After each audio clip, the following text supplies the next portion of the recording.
Você acorda ao som das ondas quebrando na praia, aquele barulho constante que embala o sono de todo ubatubense desde sempre. O cheiro de maresia invade seu quarto, misturado ao aroma de peixe fresco que o pescador vizinho acabou de trazer da madrugada no mar. Sua mãe já está na cozinha preparando o café da manhã, enquanto você escuta o canto dos pássaros da Mata Atlântica que desce da Serra do Mar até quase tocar o mar. Bem-vindo a Ubatuba nos anos 80, a pérola do litoral norte paulista que vivia sua transformação de pacata vila de pescadores caiçaras para destino turístico descoberto por paulistas e cariocas que desciam pela recém-inaugurada Rio Santos. Era 1980 quando você abria os olhos e olhava pela janela. Ubatuba acordava dividida entre dois mundos, o tradicional, dos pescadores caiçaras que mantinham vivas as tradições de seus antepassados, e o novo, dos turistas que chegavam cada vez em maior número depois que a BR-101, a Rio Santos, foi concluída em 1975. Você via da sua janela o mar azul se estendendo até o horizonte, as canoas coloridas dos pescadores na areia, e lá ao fundo, a Serra do Mar coberta de verde intenso. Ubatuba tinha mais de 70 praias espalhadas pelos seus 83 quilômetros de costa, cada uma com sua personalidade, seu público, sua história. A década de 70 e 80 foi de expansão e popularização de Ubatuba como destino turístico. Famílias e jovens aventureiros descobriam aquele paraíso escondido no litoral norte. As praias paradisíacas como Praia Grande, Itamambuca, Félix, Domingas Dias, Fortaleza, Vermelha do Norte, Enseada, cada uma atraía seu tipo de visitante. Itamambuca era paraíso dos surfistas que vinham de longe para pegar as ondas perfeitas. Praia Grande era das famílias que acampavam durante o verão inteiro. Félix era reduto hippie, dos alternativos que buscavam contato com a natureza. Seu pai talvez fosse pescador, saindo antes do sol nascer com sua canoa caiçara para pescar tainha, sardinha, robalo, garoupa. Ou então trabalhasse no comércio que crescia para atender os turistas, nas pousadas que se multiplicavam, nos restaurantes que serviam peixe fresco. A economia de Ubatuba nos anos 80 se transformava rapidamente. O turismo passava a ser a principal atividade econômica, superando a pesca tradicional. Era mudança profunda que trazia oportunidades, mas também desafios para a preservação da cultura caiçara. Você descia ao centro aos sábados e via movimento diferente conforme a época do ano. No verão, Ubatuba fervilhava. Carros com placas de São Paulo, Rio de Janeiro, Minas Gerais lotavam as ruas. As praias ficavam cheias de barracas coloridas, guarda-sóis, crianças correndo. O comércio não parava, as pousadas todas ocupadas, os restaurantes com fila na porta. Era época de fartura, quando os comerciantes faziam dinheiro para sustentar o ano inteiro. Mas no inverno, Ubatuba voltava a ser cidade dos ubatubenses. As praias ficavam vazias, só com alguns corajosos enfrentando o mar bravo. O comércio desacelerava, as pousadas fechavam temporariamente. Era quando você reencontrava sua cidade, caminhava pelas praias sem ver ninguém, pescava tranquilo, convivia com os vizinhos. Tinha o ubatubense que adorava o verão pela animação e pelo dinheiro, tinha outros que preferiam o inverno pela paz e pelo sossego. A praia do Itaguá, bem no centro, era cartão postal de Ubatuba. Ali ficava concentrado o comércio principal, as lojas, os bancos, os restaurantes mais movimentados. Você caminhava pela orla e via a mistura. Pescadores consertando rede ao lado de turistas tomando sol, canoas caiçaras dividindo espaço com lanchas modernas. Era contraste que resumia o momento que Ubatuba vivia, essa transição entre tradição e modernidade. A praia do Perequê-Açu era uma das primeiras a ser explorada pelos turistas, principalmente os taubatianos nas décadas de 60 e 70. Muitas casas de veraneio foram construídas ali, iniciando o processo de ocupação que se intensificaria nos anos 80. A praia de Maranduba e Sertão da Quina, na região sul, ainda mantinham forte presença da cultura caiçara, com comunidades tradicionais resistindo às transformações que chegavam pela Rio Santos. A comida ubatubense dos anos 80 tinha gosto de mar. Peixe fresco era protagonista de todas as refeições. Você almoçava em casa peixe que seu pai pescara naquela manhã, robalo grelhado, tainha frita, caldo de peixe com pirão, camarão refogado. Sua mãe cozinhava com ingredientes simples mas fresquíssimos, temperados com limão, alho, coentro, pimenta. A cozinha caiçara era arte passada de geração em geração. O azo marinho, prato típico ubatubense, era servido em vários restaurantes da cidade. Aquele ensopado de peixe com banana da terra, temperado com coloral que dava o tom azulado característico, era a iguaria que todo turista tinha que experimentar. Cada restaurante tinha sua receita secreta, passada de mãe para filha, guardada a 7 chaves. Nas barracas de praia você comprava pastel de camarão feito na hora, batata frita, milho cozido, mate gelado servido em copo de vidro. O camarão era pescado ali mesmo, na frente, pelos pescadores que entravam no mar com puçá. Fresquinho, acabado de sair da água, virava recheio de pastel que você comia ainda quente, com aquele gosto de mar. As padarias do centro faziam pão francês quentinho várias vezes ao dia.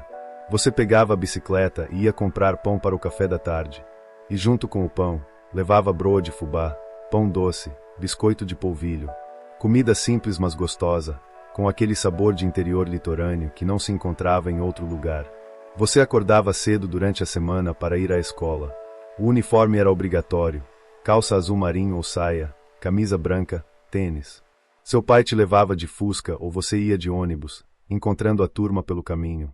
As escolas ubatubenses nos anos 80 se esforçavam para manter o ensino de qualidade mesmo com as transformações que a cidade vivia. Na sala de aula você copiava textos do quadro negro, decorava a tabuada, fazia ditado.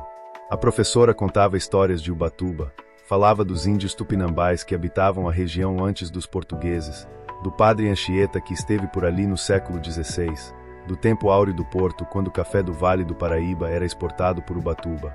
Era importante conhecer a história da cidade, entender de onde vinha, valorizar as raízes. O recreio era diferente em Ubatuba. Você jogava bola descalço no pátio de areia, brincava de pega-pega entre as árvores, pulava corda. A merenda tinha gosto especial, arroz doce, canjica, peixe que a prefeitura comprava dos pescadores locais. E quando acabava a aula, muitos alunos iam direto para a praia, mergulhar, surfar, brincar nas ondas antes de voltar para casa. Quando chegava o verão, as férias escolares coincidiam com o auge do movimento turístico. Muitos jovens ubatubenses conseguiam trabalho temporário nas pousadas, nos restaurantes, nas barracas de praia. Era a oportunidade de ganhar dinheiro, ajudar família, aprender responsabilidade. Você trabalhava duro durante 3 meses e guardava para usar durante o resto do ano. Às 7 da noite, toda Ubatuba parava para o Jornal Nacional. Sua família se reunia no sofá para ver as notícias do Brasil e do mundo. A TV, muitas vezes ainda em preto e branco, era centro da sala. A antena precisava ser ajustada constantemente porque o sinal não era dos melhores. A Globo pegava razoavelmente, mas outros canais vinham muito ruins. Você se contentava com o que tinha, porque TV era luxo que nem toda família podia ter. Depois do jornal vinha a novela das 8. Rock Santeiro, Dancing Days, Vale Tudo, cada novela parava Ubatuba. Todo mundo comentava os capítulos, torcia pelos mocinhos, odiava os vilões. No dia seguinte, nas conversas de rua, nas praias, nos comércios, o assunto era sempre o último capítulo da novela. Sábado à tarde era Silvio Santos. Você grudava na TV para ver os trapalhões e rir das palhaçadas. Sua mãe fazia a faxina, mas sempre de olho na TV, cantando junto às músicas dos comerciais. E quando chegava a noite, os jovens se arrumavam para ir aos bailes nos clubes ou às festas nas praias. Domingo significava fantástico. O programa mostrava um Brasil que parecia distante daquela Ubatuba pacata. Você via reportagens sobre tecnologia, grandes cidades, países estrangeiros. E sempre terminava com aquela sensação de que o mundo era imenso, mas que Ubatuba era lugar especial, privilegiado, abençoado pela natureza. O trabalho em Ubatuba dos anos 80 girava em torno do mar e do turismo. Os pescadores saíam antes do amanhecer, voltavam com o barco cheio de peixe que seria vendido na praia mesmo, para atravessadores que levavam para São Paulo ou para restaurantes locais. Era vida dura, dependente do mar, das condições climáticas, da sorte. Mas era vida livre, em contato com natureza, mantendo viva a tradição milenar. Seu pai pescador conhecia cada pedra, cada corrente, cada época do ano para cada tipo de peixe. Esse conhecimento era passado de pai para filho há gerações. A canoa caiçara, feita de um tronco único escavado, era obra de arte funcional que permitia navegar nas ondas com habilidade que só quem nasceu ali tinha. Mas muitos ubatubenses nos anos 80 já trabalhavam no turismo. nas pousadas que se multiplicavam, nos restaurantes, nas lojas, nos serviços de transporte. Era a economia nova que trazia oportunidades, mas também preocupações. O que aconteceria com a cultura caiçara? Como preservar tradições diante da invasão turística? As mulheres trabalhavam em casa cuidando dos filhos, mas também pescavam camarão no raso, faziam artesanato para vender aos turistas, trabalhavam nas pousadas como camareiras ou cozinheiras. Sua mãe talvez fosse uma delas, equilibrando trabalho e família, mantendo viva a cultura caiçara enquanto se adaptava às mudanças. Sábado de verão em Ubatuba era diferente de qualquer outro lugar. Você acordava com barulho de carros chegando pela Rio Santos desde madrugada.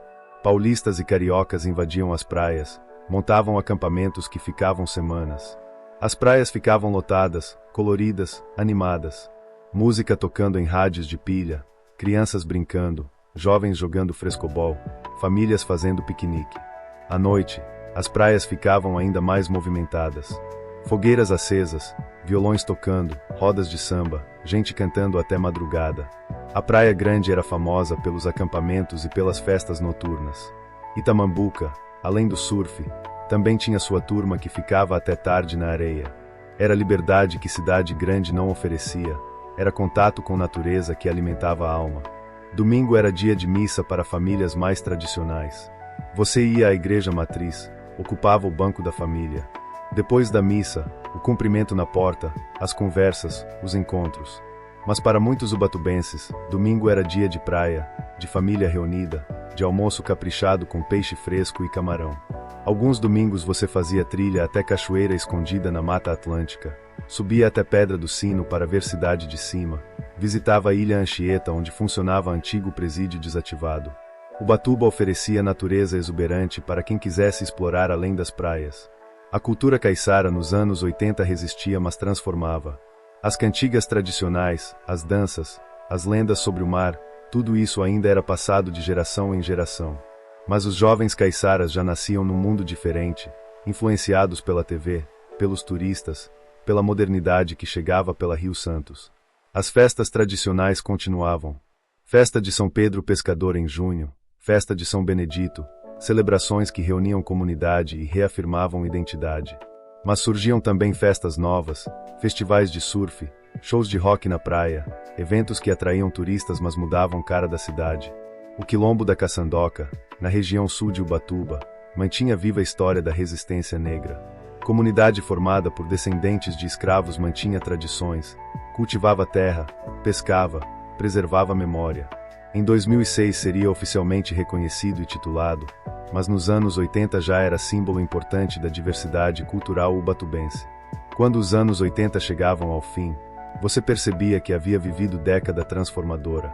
Ubatuba crescerá muito, a população aumentara significativamente, principalmente entre 1980 e 1990, que foi período de maior expansão urbana.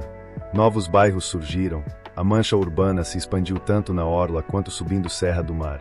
Ubatuba deixava definitivamente para trás sua característica de vila de pescadores para se tornar cidade turística importante. Mas esse crescimento cobrava preço. Áreas de preservação precisaram ser criadas para conter especulação imobiliária desenfreada.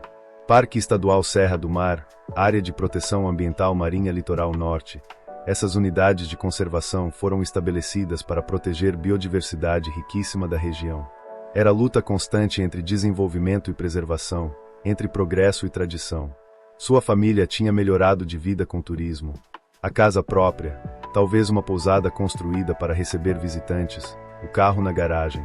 Era possível sonhar em Ubatuba dos anos 80.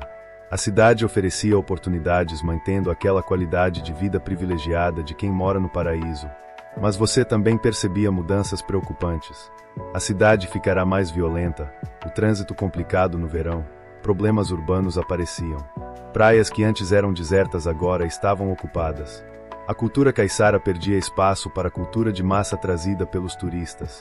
Era necessário encontrar equilíbrio, preservar identidade enquanto recebia visitantes. E você, que memórias guarda desses anos 80 ubatubenses? Consegue sentir novamente cheiro de peixe fresco sendo grelhado na brasa? Se lembra das noites de verão com fogueira na praia, violão tocando, gente cantando até madrugada? Qual foi o momento mais marcante dessa década em que Ubatuba se transformou de vila de pescadores em destino turístico? Conte para nós nos comentários, porque cada ubatubense tem sua própria versão desses anos 80, cada um guarda memórias dessa cidade que precisou equilibrar tradição caiçara com invasão turística, preservação ambiental com desenvolvimento econômico. E é exatamente isso que faz de Ubatuba não apenas uma das mais belas cidades do litoral paulista, mas um lugar onde mar, mata e gente se encontram, construindo história de resistência, transformação e esperança de que seja possível crescer preservando, desenvolver respeitando, progredir sem perder a alma.